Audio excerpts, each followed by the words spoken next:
अस्सलाम वालेकुम, hello everyone, welcome to my YouTube channel. उम्मीद है आप लोग सब खैरियत से होंगे। आप लोगों का टाइम बहुत अच्छा गुजर रहा होगा। हुआ कुछ यूँ कि कुछ दिन पहले मेरे एक पेरेंट से बात हुई। उनके बच्चे की एज 3.5 ईयर्स थी एंड इशू ये था कि बच्चे ने अभी बोलना स्टार्ट नहीं किया था। Parent was very confused. वो बहुत कन्फ्यूज थी कि मैं ऑटिज्म एक्सपर्ट के पास लेके जाती हूँ किसी के पास, वो कहते हैं ऑटिज्म नहीं है, मेरे बच्चे को ADHD नहीं है, हेयरिंग टेस्ट करा लिया है, हेयरिंग भी ठीक है। थेरेपी के लिए लेके जाओ तो स्पीच थेरेपिस्ट कहते हैं कि ऑटिज्म का केस है और इतना टाइम हो गया मेरा बच्चा अब बोल नहीं रहा, थेरेपीज भी चल रही हैं। मुझे समझ नहीं आ रहा आखिर मसला क्या है, क्या कोई जादू है, क्या नहीं है। That made me think, being an speech and language pathologist, हम एक चीज़ है जिसको अक्सर ओवरलुक करते हैं and that is language disorder, जो कि किसी भी और condition like autism, down syndrome, hearing, ADHD किसी और के साथ एसोसिएटेड नहीं होता। एंड उसे हम DLD कहते हैं, यानी डेवलपमेंटल लैंग्वेज डिसऑर्डर। सो DLD के बारे में बात करने से पहले हम थोड़ी सी बात करेंगे लैंग्वेज डेवलपमेंट के बारे में। जो फर्स्ट 3 इयर्स ऑफ लाइफ होते हैं बच्चे के, वो लैंग्वेज डेवलपमेंट के लिए बहुत इंपॉर्टेंट होते हैं। रैपिडली लैंग्वेज डेवलप हो रही होती है उनमें। ये टाइम पीरियड होता है जब बच्चा जो है पहले क्विंग से बैबलिंग और फिर बैबलिंग से अराउंड 10 to 12 मंथ्स में जो है बच्चा अपना फर्स्ट वर्ड जो है वो अटर करता है। फिर एक वर्ड से बच्चे की वोकैबुलरी बढ़ती जाती है, बच्चा बहुत सारे वर्ड्स बोलना स्टार्ट करता है, फिर फ्रेजेस पे आता है बच्चा, उसके बाद बच्चा सेंटेंसेस पे आता है, क्वेश्चंस के आंसर्स करने लगता है, अपने पूरे दिन की कहानियाँ बच्चे सुनाते हैं पेरेंट्स को कि ये हुआ, यहाँ गए, ये किया। यही टाइम पीरियड होता है जिसमें पेरेंट्स को फील होना शुरू हो जाता है कि कुछ ना कुछ प्रॉब्लम है, क्योंकि बाकी बच्चों के साथ वो कंपेयर करते हैं या अपने ही बाकी बच्चों के साथ वो कंपेयर करते हैं कि इसने तो इस एज में बोलना शुरू किया था, लेकिन हमारा ये वाला बच्चा जो है ये तो अभी तक जो है वो कुछ वर्ड्स बोल रहा है, अभी तक तो ये वर्ड्स को जोड़ के कोई सेंटेंसेस, कोई फ्रेजेस कुछ नहीं बना रहा, या फिर ये कि अभी तो ये बिल्कुल कुछ भी नहीं बोल रहा। इस एज में तो हमारे बच्चे मामा बाबा दादा दादी सब कुछ बोल रहे थे। लेकिन होता ये है कि अक्सर ये होता है कि जो फ्रेंड्स, फैमिली, रिलेटिव्स ये पेरेंट्स को ये कहकर चुप करा देते हैं कि अभी इसकी एज नहीं है, अभी 2-2.5 साल का है तो कोई इतनी बड़ी बात नहीं है, खुद ही बोलने लगेगा। मेरा बच्चा भी आपके सामने, उसने भी लेट बोलना शुरू किया था, या फिर कि हमारे ख़ानदान में ऐसा ही है, हमारे बच्चे लेट ही बोलना शुरू करते हैं।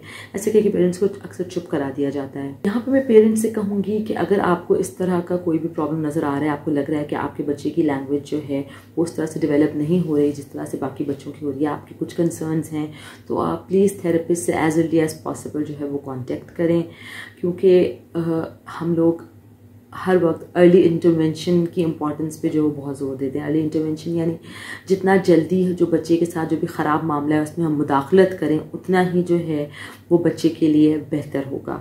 जितना लेट होगा उतना ही बच्चे के लिए जो है वो हो सकता है कि उतना बेहतर ना हो। जितना हम अर्ली उसके लैंग्वेज पे काम करना शुरू करें बेहतर होगा। आप थेरेपिस्ट के पास लेके जाएंगे, थेरेपिस्ट जो है वो स्क्रीनिंग करेगा, थेरेपिस्ट आपको गाइड करेगा कि फर्दर कोर्स ऑफ एक्शन क्या होना चाहिए। 3 इयर्स तक जो है मोस्टली बच्चा 3 to 4 इयर्स तक जो है वो उसको जो है हम लेट टॉकर लेबल करते हैं। हम कोई उसको डायग्नोसिस इस तरह से नहीं देते कि बच्चा जो है उसको कोई डिसऑर्डर है या लैंग्वेज डिसऑर्डर है। कुछ रिसर्चर्स कहती हैं 3 इयर्स, कुछ कहती हैं 3 to 4, कुछ 5 भी कहती हैं। तो अराउंड 5 इयर्स की एज तक जो है वो कुछ थेरेपिस्ट जो हैं वो डायग्नोज नहीं करते बच्चे को, यही कहते हैं कि जो है बच्चा कैचअप कर लेगा। लेकिन उसके बाद भी अगर बच्चा कोई कैचअप ना करे तो फिर जो है वो DLD यानी डेवलपमेंटल लैंग्वेज डिसऑर्डर का डायग्नोसिस जो है वो थेरेपिस्ट देते हैं, और जो है उस पे बाद जो है बच्चे पे काम तो पहले भी हो रहा होता है। इसका मतलब ये नहीं है हरगिज़ भी कि डायग्नोसिस से पहले बच्चे की थेरेपीज़ नहीं करानी है, बच्चे पे काम नहीं करना है। जितना अर्ली बच्चे पे काम करना स्टार्ट करेंगे उतना ही बच्चे के लिए बेनिफिशियल होगा।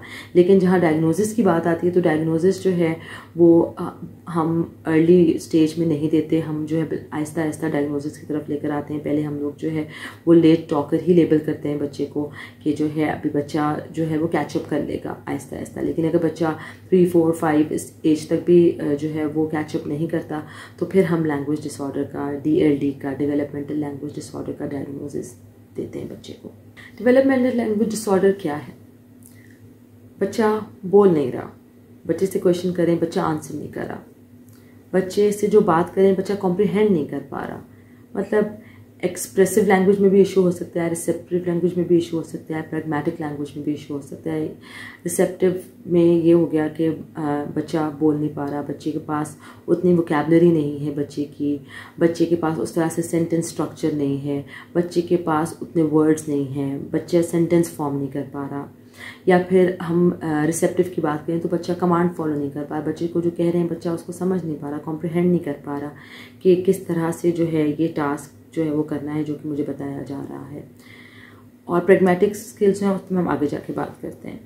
So basically developmental language disorder का डायग्नोसिस हम तब देते हैं जब बच्चे के साथ कोई और कंडीशन बच्चे की लैंग्वेज डिसऑर्डर के साथ एसोसिएटेड ना हो, यानी ऑटिज़म नहीं है, ADHD नहीं है, हेयरिंग इश्यूज़ नहीं है, डाउन सिंड्रोम नहीं है, it's purely a language disorder कि किसी और कंडीशन के बगैर जो है बच्चे के साथ सिर्फ लैंग्वेज का इशू है, बच्चा नहीं बोल रहा, जिसका मतलब ये नहीं है कि बच्चे को ऑटिज़म है, जिसका मतलब ये नहीं है कि बच्चा ADHD है जो कि मैंने स्टार्ट में बात की। बच्चे का प्योर लैंग्वेज डिसऑर्डर है, बच्चे को DLD है और हमने बच्चे के DLD पे काम करना है। जब हम DLD पे काम करने की बात करते हैं तो इसका मतलब ये नहीं है कि बच्चे के साथ अटेंशन के इश्यूज़ ना हो, इसका मतलब ये भी नहीं है कि बच्चे के साथ कोई बिहेवियर के इश्यूज़ ना हो। बिल्कुल साथ में जो है कोई भी कंडीशन हो सकती है, बच्चे के साथ कोमॉर्बिड बिहेवियरल इश्यूज़ हो सकते हैं क्योंकि वो अपने आप को उस तरह से एक्सप्लेन नहीं कर पा रहा, तो बिहेवियर के इश्यूज़ भी हो सकते हैं। हो सकता है वो अपने आप को उस तरह से एक्सप्लेन नहीं कर पा रहा, उससे अटेंशन के इश्यूज़ हो सकता है किसी और चीज़ की वजह से अटेंशन के इश्यूज़ हो, तो दैट डजंट मीन कि बच्चे के साथ और कोई इशू हो ही नहीं सकता। लेकिन जो उसका प्राइमरी डायग्नोसिस होता है वो लैंग्वेज डिसऑर्डर का होता है, वो ऑटिज़म, डाउन सिंड्रोम, हेयरिंग या किसी और चीज़ का नहीं होता। अगर हम बात करें DLD और ऑटिज़म की तो इनको डिफ्रेंशिएट करना जो है वो बहुत ज़्यादा डिफ़िकल्ट हो जाता है क्योंकि इनमें काफ़ी सिमिलैरिटीज़ हैं, क्योंकि DLD की तरह ऑटिज़म में भी लैंग्वेज इश्यूज़ होते हैं, बच्चों की लैंग्वेज जो है वो डेवलपमेंट में उसी तरह से इश्यूज़ आते हैं जैसे DLD में होते हैं। लेकिन इसके अलावा ऑटिज़म में रिस्ट्रिक्टेड एंड रेपिटेटिव बिहेवियर्स होते हैं। एक और जो चीज़ है जो कि ऑटिज़म और DLD को जो है दोनों में कॉमन है वो है प्रैग्मेटिक लैंग्वेज स्किल्स जो हैं वो कॉम्प्रोमाइज्ड होती हैं। प्रैग्मेटिक लैंग्वेज क्या होती है बेसिकली कि सोशल इंटरेक्शन में जो है बच्चा अप्रोप्रिएट लैंग्वेज यूज़ कर रहा है या नहीं कर रहा। जैसे हमें बचपन से बोला जाता है मौका महल देख के बात करनी चाहिए, तो वही मौका महल देख के जो है वो बच्चा बात कर रहा है या नहीं कर रहा है। इसमें सिर्फ वर्बल लैंग्वेज नहीं आती, इसमें non verbal gestures, eye contact, ये सारी चीज़ें जो है इसमें इंक्लूडेड होती हैं प्रैग्मेटिक लैंग्वेज में। अब ऑब्वियसली क्योंकि ये एक लैंग्वेज का कंपोनेंट है तो बच्चा इसमें लैक कर सकता है DLD में। On the other hand autism में जो लैंग्वेज का इशू होता है वो होता है सोशल कम्युनिकेशन का। तो जब सोशल कम्युनिकेशन की बात आती है और हम कहते हैं सोशल इंटरेक्शन में जो अप्रोप्रिएट यूज़ ऑफ लैंग्वेज, तो ऑब्वियसली प्रैग्मेटिक लैंग्वेज की बात आ रही है। तो यहाँ पे आके जो है वो दोनों डिसऑर्डर्स जो हैं उनमें सिमिलैरिटी काफ़ी ज़्यादा हो जाती है और अक्सर जो है वो बहुत डिफ़िकल्ट हो जाता है दोनों को डिफ्रेंशिएट करना कि अक्सर जो लैंग्वेज डिसऑर्डर का बच्चा होता है वो ऑटिज़म डायग्नोज हो जाता है, मिस डायग्नोज हो जाता है। तो इसलिए जो है बेहतर है कि बेस्ट है कि आप जो हैं वो एक तो अर्ली इंटरवेंशन की तरफ जाएं। जैसे ही आपको फील हो कि बच्चे की लैंग्वेज में जो है वो इश्यूज़ हैं, बच्चे की लैंग्वेज उस लेवल पे नहीं है जिस पे बाकी उस एज के बच्चों की लैंग्वेज है, तो आप एज़ अर्ली एज़ पॉसिबल जो है वो थेरेपिस्ट के पास लेके जाएं और थेरेपिस्ट से कंसल्ट करें। और उसके बाद जो है अगर थेरेपिस्ट को लगता है कि यहाँ पे जो है वो सिर्फ मसला लैंग्वेज का नहीं है, यहाँ पे कुछ ऑटिज़म के फीचर्स भी नज़र आ रही हैं, वो आपको फर्दर गाइड करेंगे कि आप इनको बिहेवियर थेरेपिस्ट के पास ले जाएं, साइकोलॉजिस्ट के पास ले जाएं। क्योंकि वैसे भी जो ऑटिज़म की जो असेसमेंट होती है वो किसी एक बंदे का काम नहीं है कि मैं स्पीच थेरेपिस्ट हूँ मैं करूँ, या साइकोलॉजिस्ट करे, या बिहेवियर थेरेपिस्ट करे, या कोई पीडियाट्रिशियन करे। ये एक टीम अप्रोच है। ऑटिज़म का डायग्नोसिस जो है वो एक टीम कर सकती है और उसी बेस पे ऑटिज़म का डायग्नोसिस होता है। तो ऑटिज़म का डायग्नोसिस इस तरह से कोई एक फ़र्द जो है वो कर भी नहीं सकता। तो इसलिए बेहतर यह है कि आपको अगर अर्ली लेवल पे ही बच्चे के लैंग्वेज के इश्यूज़ लग रहे हैं तो आप फ़ौरन से बच्चे को जो है वो थेरेपिस्ट के पास लेके जाएं, थेरेपिस्ट से कंसल्ट करें, ताकि ऑटिज़म हो या DLD हो, जो भी डिसऑर्डर है, अर्ली ऑन जो है उसको कैच कर लिया जाए, उसको जो है समझ लिया जाए और उस पर एज़ अर्ली एज़ पॉसिबल काम स्टार्ट हो जाए। कुछ रिसर्चेस ये भी कहती हैं कि इन कंपैरिजन टू ऑटिज़म जो DLD है उसमें प्रैग्मेटिक लैंग्वेज स्किल्स जो हैं वो इतनी ज़्यादा ख़राब नहीं होती, ऑटिज़म में उससे ज़्यादा प्रॉब्लमेटिक होती हैं। तो मैंने आप लोगों के साथ जो है वो कुछ रिसर्चेस शेयर की हैं DLD से रिलेटेड, ऑटिज़म से रिलेटेड।